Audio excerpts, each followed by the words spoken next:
माऊली foundation तर्फे यंदा यावर्षी महाशिवरात्र निमित्ताने 12 फुटाची महादेवाची मूर्ती विराजमान करण्यात आली आहे। नाशिकच्या सावतामाळी सिडको परिसरातील गेल्या 4 वर्षांपासून माऊली फाउंडेशन अनेक उपक्रम राबवत असते। दरवर्षीप्रमाणे महाशिवरात्र या ठिकाणी मोठ्या उत्साहात साजरी केली जाते।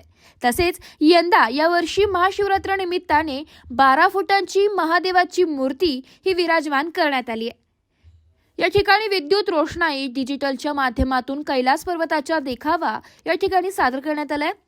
झी युवा सिंगर चेतन लोखंडे गायक यांना देखील सन्मानित करून शिवभक्तींच्या गाण्याचं आयोजन देखील करण्यात आलंय।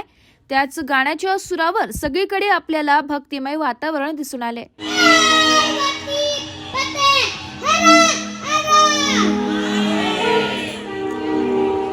खूप छान। या लहान मुलासाठी जोरदार टाळ्या झाल्या पाहिजेत आणि खरंच त्याच्या या ठिकाणी फटाक्याची आतिषबाजी जोरात दिसून आली। तसेच सावतामाळी परिसरातील महाशिवरात्र निमित्ताने अनेक बॅनरबाजी तसेच 300 किलो खिचडी वाटप करण्यात आली आहे। या ठिकाणी मोठी गर्दी दिसून आली।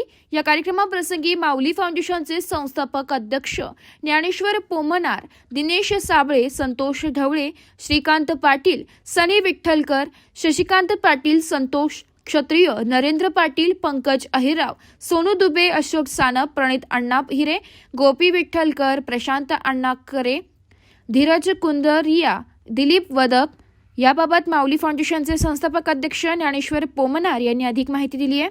तसेच याबाबत अनेकांनी आपली प्रतिक्रिया व्यक्त केली आहे। आता हे 4थं वर्ष आमचं खिचडी वाटपचं 300 किलो खिचडी वाटप चालू आहे। चांदोरीहून मूर्ती आणलेली आम्ही आणि भव्य असा देखावा केदारनाथ इथं केलेला आहे। चालू आहे भाऊच्या कार्यक्रमासाठी आम्हाला खूप आनंद वाटतो। दर वर्षाप्रमाणे भाऊ आणि एवढ्या एकदम प्रेमाने कार्यक्रम करतात त्याचा आम्हाला अभिमान आहे।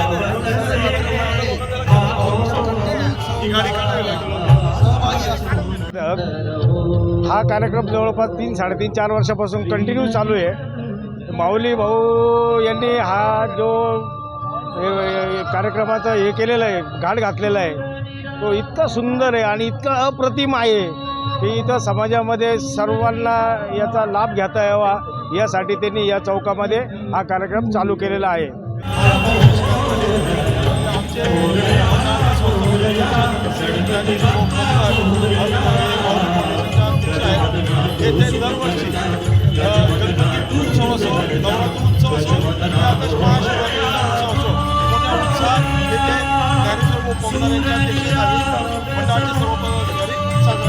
कार्यक्रम दरवर्षी घडो आमच्याकडनं आणि सर्व समाजाला आमच्याकडनं चांगला मेसेज जाओ। हिंदू धर्मासाठी आम्ही काहीतरी करू शकू याचा आम्हाला चांगला अभिमान वाटेल। आम्ही जोपर्यंत आहोत तोपर्यंत हा कार्यक्रम नेहमी असा घडत राहो। हर हर